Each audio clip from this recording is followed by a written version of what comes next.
Hi everybody, welcome back to Kevin's Upfront Opinion today. So I thought I'd talk about some of the stories that have hit the headlines this week. Some more than others, probably, Donald Trump and Zelensky is probably the biggest talking point, which has taken up most of the headlines this week. So what I thought I'd start with is the story to do with the sentencing committee, whatever you want to call them at the end of the day, who decided it'd be a wise idea to take into account people's ethnicities and their religion before sentencing. Does that really make a difference? If you've gone and murdered somebody, does that mean because you're Asian or you're black or you're a Muslim or you're a Jew or whatever you are, does that make a difference? You killed somebody at the end of the day, or you committed fraud, or whatever you did. Does that make a damn sight bit of difference for how you should be sentenced? You know the laws of the land. Everybody knows the laws of the land pretty much, to a degree. Did you go and speak to your God before committing that? That's a fundamental question. Is it right? Because this boils down to racism at the end of the day, in my book. This is racism. That you're going to treat one group differently to another. And this is why you get the likes of, in the past, Black Lives Matter. And when you had the women's movement back in the early part of the 20th century, and you had the problem with segregation all over the world. Now, this is why it happens, because you get absolutely stupid lunatics trying to make up rules for the sake of making up rules. They need their heads read. So it's no surprise that certain politicians, have said, nah, they ain't having this. We're going to challenge this. And they're right to do so. Because no one person, which is a classic example of the case, should be treated to anybody else. Because there's the case of the guy in Coronation Street spoke about it when you had the MP earlier on this year who beat the hell out of one of his constituents,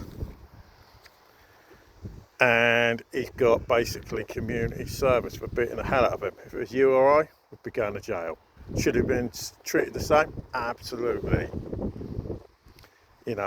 These types of things is what is wrong with the UK currently. So, gone on to that, dealt with that one.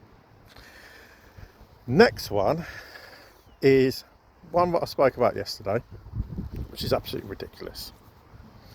There was an MP who was going to do a private members bill, and this actually got debated yesterday, but he watered it down because he was too chicken. He was too concerned about what people were going to say. And what was in his original bill, which got taken away, was to ban all mobile phones or smartphones, whatever you want to bloody call them nowadays, from schools. Because there's a lot of lobbying going on about this at the moment, basically saying that kids having smartphones are messing about, not actually concentrating at school, using them to cheat at the end of the day. They've all got calculators and all that type of stuff. And the head teachers and teachers should be confiscating them. Now, I know from my kids' school, now my kids are only in junior school, they're not in secondary school or anything, they're in junior school. Start of the day, teacher takes any mobile phones, they allow them in school, but they're confiscated from them when they go into class. When they come out of class, and they're going to go home for the day, they're handed their phones back, because they may be walking back on their own and they may need to get in contact with their parents or something along them lines at the end of the day. Take them back. Now, this MP, he felt that all children, no matter what their age, no child should be allowed a mobile phone at school. And a lot of people supported this. But because he started getting a bit of flack, he's watered it down. Okay, and basically it got debated yesterday for it to be the parents' responsibility for what the child's doing at school. So as a parent, you hand over responsibility of your child at the beginning of the day for when they go into school, but it's still your responsibility. So if they sneak that phone in, teachers don't have to worry about it because they can pass the buck now. Now, whether that goes through as law, time will tell. We'll see. But the one thing this tells me is MPs are chicken. They've got no backbone. They've got no spine to themselves. And it's something I've said about politicians for a long time. They're more concerned about what a certain section of a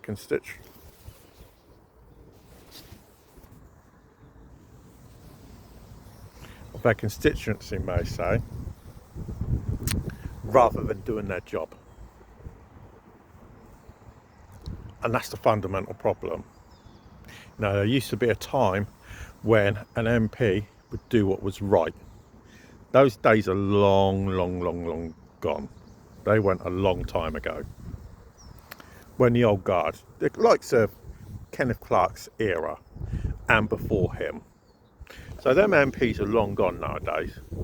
So maybe it's a time for a lot of MPs to actually grow a backbone and do what's right, rather than being concerned what people may think of them and whether they might lose their seat because of something that they may say or do. Which brings me on to the biggest story of the week. Now, I don't really know what to say about Zelensky, let alone Donald Trump, because they keep on changing their minds. Because I understand where Donald Trump's coming from. Now, a lot of people say to me, why is he siding with Russia?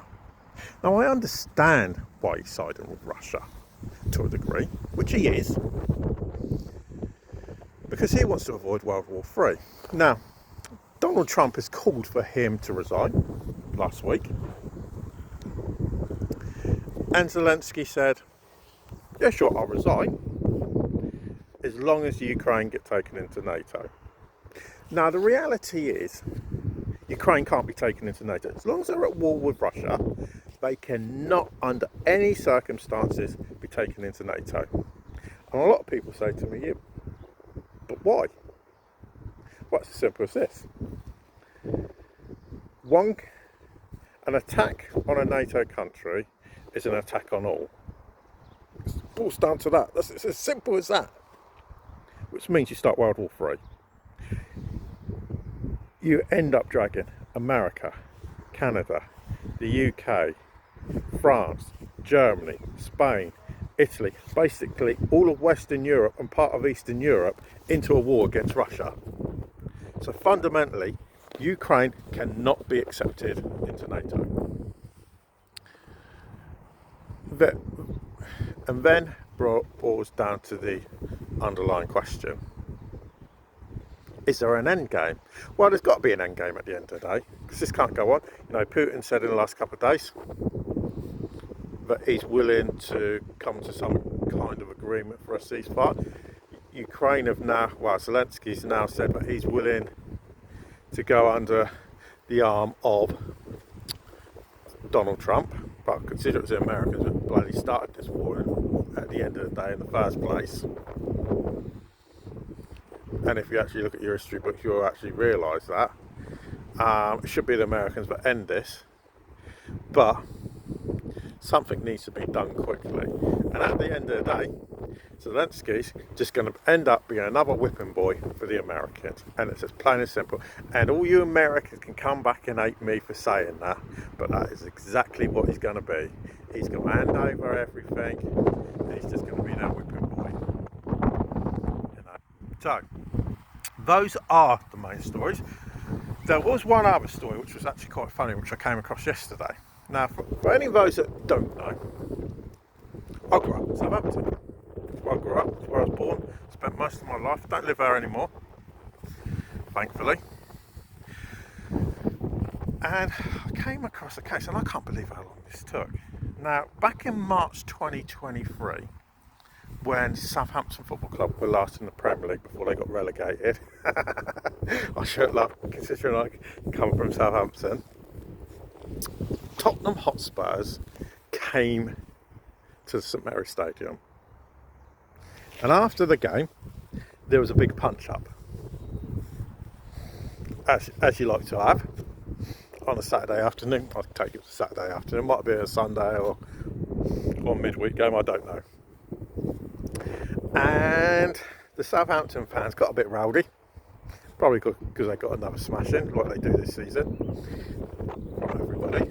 And a lot of them got arrested. So in total there was 27 people arrested and charged. Okay, and this week, so on Thursday, 7 people went up in front of the magistrate, Southampton courts, okay, in Southampton city centre, and they all got banning orders for football violence. Now, they all got a minimum 6 years. I believe a couple of them got 8 years. You know, still, well, I would say there's another 17 still to go in front of the judge, but some of them would have gone in front of them yesterday and Friday, and there's some due next week. Now, a question I ask, now most of these people, virtually all of them, are Southampton fans. And I take it they're Southampton fans because on Hampshire Constabulary's website, they've all got Southampton addresses, so they could be sad enough to be Spurs fans. I say that as I am a Nottingham Forest supporter. Okay, and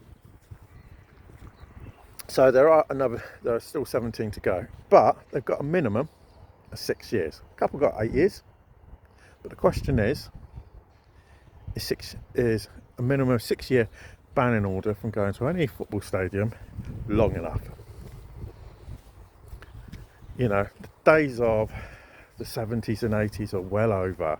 You know, having these rumbles, you know, whether you're part of the Chelsea boys or the Millwall club or whatever one you wanted to go with, are those days well and truly over? And do these people actually need to get a life? You know, what's the point getting in a bit of a rumble against another team?